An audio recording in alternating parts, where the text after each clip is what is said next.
Good morning, friends. Myself, Manish Kumar Sinha, working in BN Saha DAV Public School, Giridih, Jharkhand. Today I am going to discuss Brahman Granth, Upanishad, Aranyak, Puran and epics. ब्रह्मन ग्रंथ याज्ञिक विधियों, मंत्रों के प्रयोग की विधि, यज्ञों के आयोजन में विधि, यज्ञ का अभिप्राय इत्यादि इसमें वर्णित है। अतः यह गद्य में है। भारत के साहित्य का पहला पूर्ण गद्य में ये ग्रंथ है। वेदों के साथ ब्रह्मन ग्रंथ जुड़े हुए हैं, जिनकी रचना काल 1000 BC से 600 BC के बीच मानी जाती है। ऋग्वेद से ऐत्रेय और कौशिकी 2 ब्रह्मन ग्रंथ जुड़े हुए हैं। यजुर्वेद से शतपथ और तैत्तरीय ब्रह्मन ग्रंथ जुड़े हुए हैं। सामवेद से पंचविश, षड्विश और जैमिनीय ब्रह्मन ग्रंथ जुड़े हुए हैं। अथर्ववेद से सिर्फ एक ब्रह्मन ग्रंथ है जो गौपत्य है। ऐत्रेय ब्रह्मन ऋग्वेद का है, जिसमें शासन प्रणालियों का वर्णन है। यह उस समय के आर्यों के भौगोलिक जानकारी का वर्णन करता है। दक्षिण में भोज, पश्चिम में सौराठ, उत्तर में विराट, मध्य में राजा और पूर्व में सम्राट होने की सूचना देता है। दक्षिण और पश्चिम में गणतांत्रिक शासन प्रणाली है। उत्तर में जनता द्वारा चुने हुए व्यक्ति शासन करते थे, जबकि मध्य और पूर्व में राजतंत्रात्मक शासन प्रणाली थी। राजत्व के संबंध में ऐत्रेय ब्राह्मण महत्वपूर्ण जानकारी प्रदान करता है। दूसरा कौशिकी ब्राह्मण, जो उस समय के सामाजिक और धार्मिक स्थिति की जानकारी देता है। शतपथ ब्राह्मण आर्यों के क्षेत्रीय विस्तार की जानकारी देता है, जिसमें सरस्वती से लेकर सदानीरा नदी तक की चर्चा है, यानी राजस्थान से बिहार की ओर आर्यों के फैलाव की जानकारी देता है। क्षेत्रीय राज्यों के विकास की जानकारी देता है। राजाओं के बढ़ते हुए शक्ति की जानकारी देता है और राजाओं के द्वारा महत्वपूर्ण उपाधियां धारण की गई, जैसे महाराजाधिराज इत्यादि की जानकारी देता है। इस शतपथ ब्राह्मण में जो सबसे महत्वपूर्ण है वह यह है कि इसमें खेती से संबंधित यज्ञों की विस्तृत चर्चा की गई है। तैत्तरीय ब्राह्मण यह यजुर्वेद का है। इस तैत्तरीय ब्राह्मण में एक शब्द रत्नीम आया है, जो मंत्रिपरिषद शब्द का परिचायक है। अतः तैत्तरीय ब्राह्मण से मंत्रिपरिषद की जानकारी मिलती है। षड्विश ब्राह्मण जो सामवेद का है। ब्रात यज्ञ की जानकारी षड्विश ब्राह्मण से मिलती है। यह ब्रात यज्ञ आर्यों की शुद्धता को बरकरार करने के लिए किया जाता था। जैसे अगर आर्य अनाज से विवाह कर लेते हैं तो वो अपने आप को ब्रात यज्ञ प्रतिपादित कर पुनः आर्य बन सकते थे। ब्रात देवता लेटर वैदिक एज में शिव को माना गया है। षड्विश ब्राह्मण यह भी सामवेद का है। यह षड्विश ब्राह्मण उस समय के प्राकृतिक विपदाओं की जानकारी देता है। जैमिनी ब्राह्मण यह भी सामवेद का है। जैमिनी ब्राह्मण में गायत्री मंत्र के अनुपालन से होने वाले लाभों का वर्णन मिलता है और दूसरी तरफ ओम का उच्चारण कैसे हो इसकी जानकारी भी जैमिनी ब्राह्मण देता है। अथर्ववेद के एक ब्राह्मण है गौपत। इस गौपत ब्राह्मण से उस समय मंत्रों के द्वारा बीमारियों को दूर करने की जानकारी मिलती है। अब आता है अरण्यक। अरण्यक जिसकी रचना काल 600 BC के आसपास मानी जाती है। यज्ञों की उपयोगिता की जांच मानसिक स्तर पर की जाए, अर्थात इस युग में एकांत चिंतन और मनन पर बल दिया गया। कर्मकांडों के औचित्य की जांच मानसिक स्तर पर की जा सके, अतः यह पुस्तक अरण्यक जंगल में ऋषियों के चिंतन एवं मनन के लिए आवश्यक था। उपनिषद इसके बाद आता है। उपनिषद की संख्या 108 है। इसका शाब्दिक अर्थ यह होता है कि अज्ञात सत्ता के निकट बैठकर ज्ञान प्राप्त करना। उपनिषद के यज्ञ का स्वरूप दार्शनिक है, जो दो ब्रह्म और आत्मा के चारों तरफ घूमता है। उपनिषद के अनुसार ब्रह्म सर्वव्यापी है और आत्मा व्यक्तिगत है, लेकिन आत्मा और ब्रह्म एक ही है, इसे अलग नहीं किया जा सकता। जो जन जन में व्याप्त है वो ब्रह्म है, जो एक जन तक निहित है वो आत्मा है। दोनों अविभाज्य हैं, स्थायी हैं और अमरणशील हैं, इसलिए अद्वैतवाद है। यह जो आत्मा और ब्रह्म में अंतर है वो माया के कारण और अज्ञानता से पैदा होती है, और जिस समय यह अज्ञानता दूर हो जाएगी, आत्मा का मिलन परमात्मा में हो जाएगा। उपनिषद का लक्ष्य आत्मा को पुनर्जन्म से मुक्ति दिलाकर मोक्ष प्राप्त करना है। अकबर के समय तक उपनिषद की रचना हुई, जिसमें आलोपनिषद प्रमुख है। ऐत्रेय उपनिषद में कर्म के सिद्धांत तथा पारा अपारा विद्या की जानकारी मिलती है। पारा विद्या सांसारिक चीजों का वर्णन करता है, जबकि अपारा में वेद, ब्राह्मण, अरण्यक आदि का वर्णन है। कठ उपनिषद में स्वर्ग नर्क की अवधारणा है, पाप पुण्य की अवधारणा है। बृहदारण्यक उपनिषद सबसे बड़ा उपनिषद है, इसी से अहम ब्रह्मसि लिया गया है। छांदोग्य उपनिषद में अद्वैतवाद के मूल सिद्धांत का वर्णन किया गया है। मुंडक उपनिषद सबसे छोटा उपनिषद है और इसी में से सत्यमेव जयते लिए गए हैं। इसमें ही यज्ञों की निष्फलता का भी वर्णन किया गया है। अब आता है हिंदू दर्शन, जिनकी संख्या 6 है। सांख्य दर्शन या कपिल के द्वारा प्रतिपादित है और यह सबसे पहला हिंदू दर्शन है। वैशेषिक दर्शन या कन्नौ के द्वारा प्रतिपादित है। न्याय दर्शन या गौतम के द्वारा प्रतिपादित है। योग दर्शन या पतंजलि के द्वारा प्रतिपादित है। पूर्व मीमांसा जैमिनी के द्वारा प्रतिपादित है। उत्तर मीमांसा बृहदारण्यक के द्वारा प्रतिपादित माना गया है। ये सभी हिंदू दर्शन मोक्ष को प्राप्त करने के तरीके बताए हैं, वैदिक शिक्षा पर महत्व दिए हैं, कर्मों के सिद्धांत पर बल दिए हैं, सामाजिक स्तर पर वर्ण तथा 4 आश्रम संबंधित सिद्धांतों को मानते हैं और वेदों द्वारा कही गई या वेदों के द्वारा दी गई जानकारी को मानते हुए मोक्ष प्राप्ति का रास्ता बताते हैं।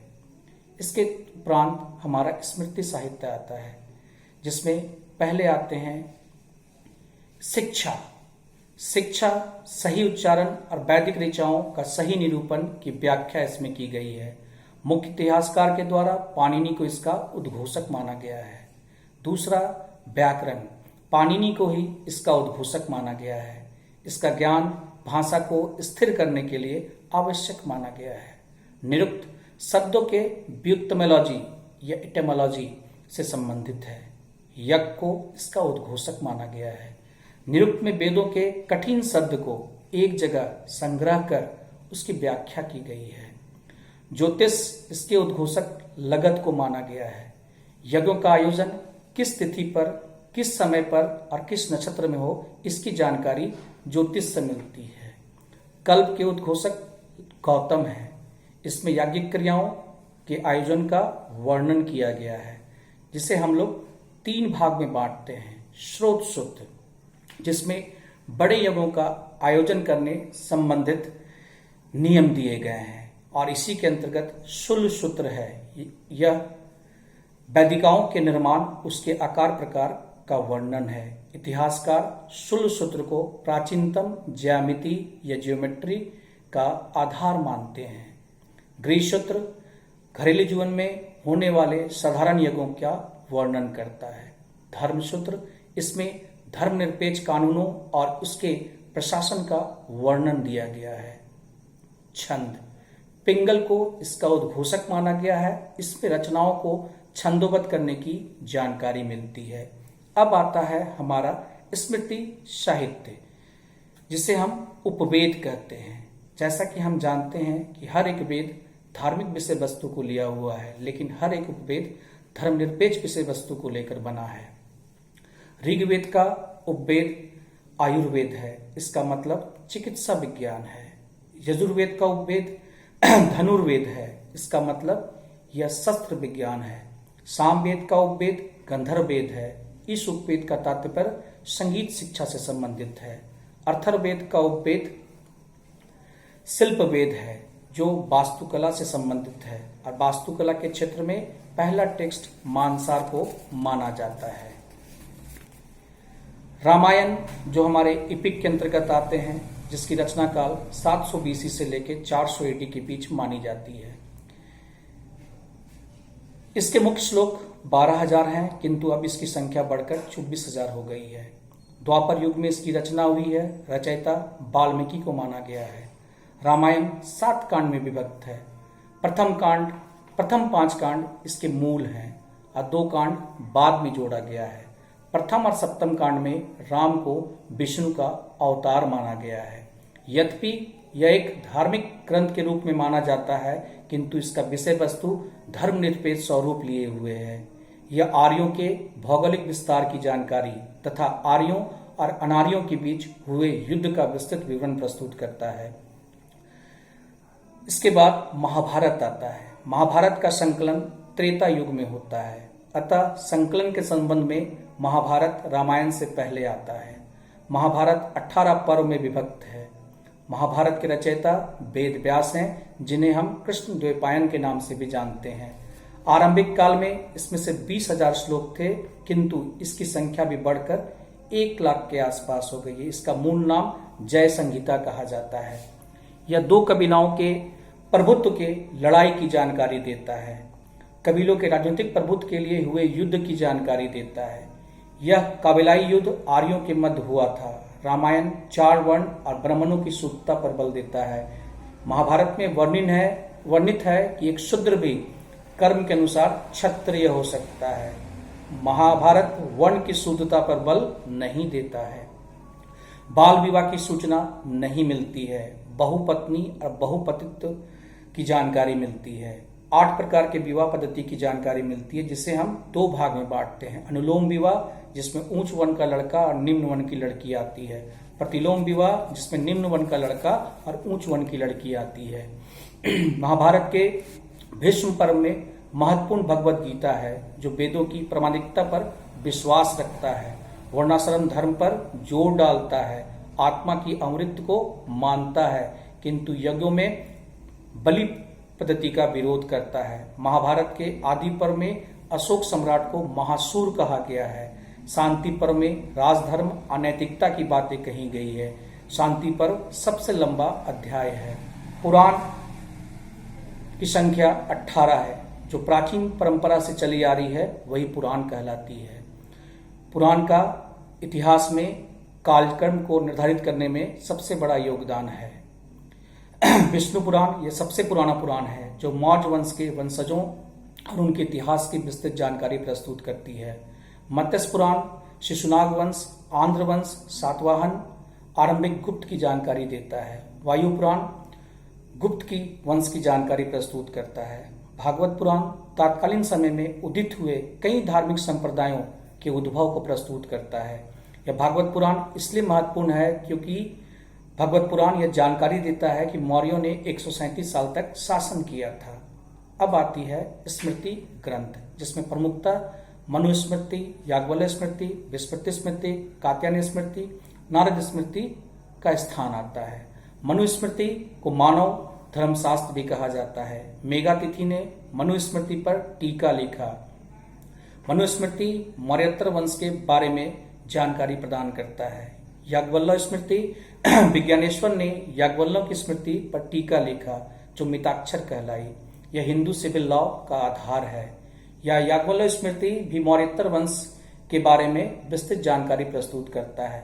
विष्णु स्मृति यह विष्णु स्मृति गुप्तकालीन वंशजों की जानकारी प्रस्तुत करता है। नारद स्मृति गुप्तकालीन परिस्थितियों की जानकारी देता है। बृहस्पति स्मृति भी गुप्तों के बाद के समाज की जानकारी प्रस्तुत करता है। नारद स्मृति, बृहस्पति स्मृति, कात्यायन स्मृति के 18 शीर्षक विधि विषयक हैं, जिनमें से 14 सिविल और 4 फौजदारी या क्रिमिनल केस से संबंधित हैं। कुछ संस्कृत महाकाव्य हैं, जिसमें पहले स्थान पे आता है महाभाष्य, जो पतंजलि द्वारा रचित है। पतंजलि पुष्यमित्र शुंग का मंत्री था। इसने इसकी रचना 2वीं शताब्दी ईसा पूर्व में की थी। छंद सूत्र इसकी रचना पिंगल ने की थी, जो शास्त्रीय और वैदिक साहित्य में छंदों के प्रयोग का वर्णन करता है। बुद्ध चरित्र यह अश्वघोष द्वारा रचित है। अश्वघोष कनिष्क के काल का था, जो संभवतः प्रथम शताब्दी का था। मेघदूत यह कालिदास के द्वारा रचित है। कालिदास को चंद्रगुप्त के काल का माना जाता है। Meghdoot concern with the geography. Ritu Samhar यह कालिदास द्वारा रचित है। इसमें कालिदास ने ऋतु और मौसम के बारे में विस्तृत जानकारी प्रस्तुत किया है। कुमार संभव यह कालिदास द्वारा रचित है। इसमें उमा और शिव की शादी का विस्तृत विवरण प्रस्तुत है। रघुवंश यह कालिदास द्वारा रचित है। इसमें राम और उसके पूर्वजों का विस्तृत विवरण प्रस्तुत किया गया है। अभिज्ञान शाकुंतलम यह भी कालिदास के द्वारा रचित है।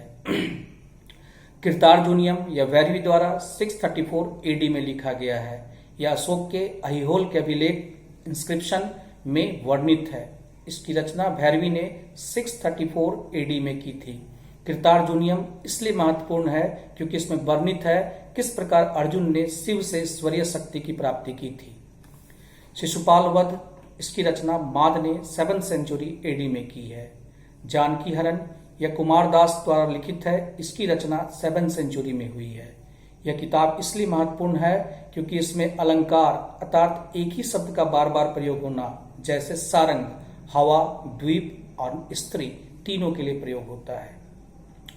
दिव्यवदन यह हीनयान है। इसकी रचना तिथि निश्चित नहीं है। महावस्तु इसकी रचना प्रथम शताब्दी ईसा में हुई। ललित विस्तार यह महायान काव्य है तथा संस्कृत में रचित है। इसमें बुद्ध के खेलों तथा बचपन से लेकर के जवानी तक के समय का विस्तृत विवरण प्रस्तुत किया गया है। जातकमाला यह आर्यशूर के द्वारा रचित है। जातकमाला 3री और 4वीं शताब्दी में लिखी गई। इसमें पंचतंत्र सबसे महत्वपूर्ण है। पंचतंत्र के 5 अध्याय हैं। मित्र प्राप्ति, संधि विग्रह, मित्रभेद, लाभनाश, अविच्छत्र। दिव्यवदन के अनुसार उपगुप्त ने अशोक को बौद्ध धर्म में शामिल किया, जबकि महावंश के अनुसार मौग्लीपुत्तिस ने अशोक को बौद्ध धर्म में दीक्षित किया। अवंती कथा सुंदरी डांडिन के द्वारा रचित है। 10 कुमार चरित्र यह भी डांडिन के द्वारा रचित है। वासपदी यह सुबंधु द्वारा रचित है। कादम्बरी यह वान भट्ट द्वारा रचित है। हर्षचरित यह भी वान भट्ट द्वारा रचित है। यह आख्यायिका रूपी गद्य के लिए मशहूर है। भाष्य यह सबसे पुराना पुस्तक है जो नाटक के रूप में उपलब्ध है। भाष्य का स्वप्नवापसदत्त प्रति मानक तक महत्वपूर्ण है। भाष्य के ने चारुदत्त लिखना शुरू किया लेकिन अपूर्ण रहा, परंतु उसी विषय वस्तु को आधार मानते हुए शूद्रक ने मृच्छकटिकम लिखा तथा हिंदी में उसी पर एक फिल्म बनी जिसका नाम उत्सव है। विशाख दत्त ने मुद्रा राक्षस नामक नाटक की रचना की, जिसमें चाणक्य द्वारा चंद्रगुप्त मौर्य को गद्दी पर बैठाए जाने के बारे में विस्तृत कदम जो उठाए गए उसकी चर्चा करता है। हर्षवर्धन ने रत्नावली, नागदत्त, प्रियदर्शिका इत्यादि की रचना की। रत्नावली को गर्भ नाटक के तौर पर माना जाता है। संस्कृत व्याकरण में अष्टाध्यायी जिसको पाणिनि ने लिखा, वर्तिका कात्यायन ने लिखा, महाभाष्य पतंजलि ने लिखा, चंद्र व्याकरण चंद्रगोविंद ने लिखा, वाक्पदिया भर्तहारी ने लिखा। जातक में बुद्ध के पूर्व जीवनियों का वर्णन किया गया है।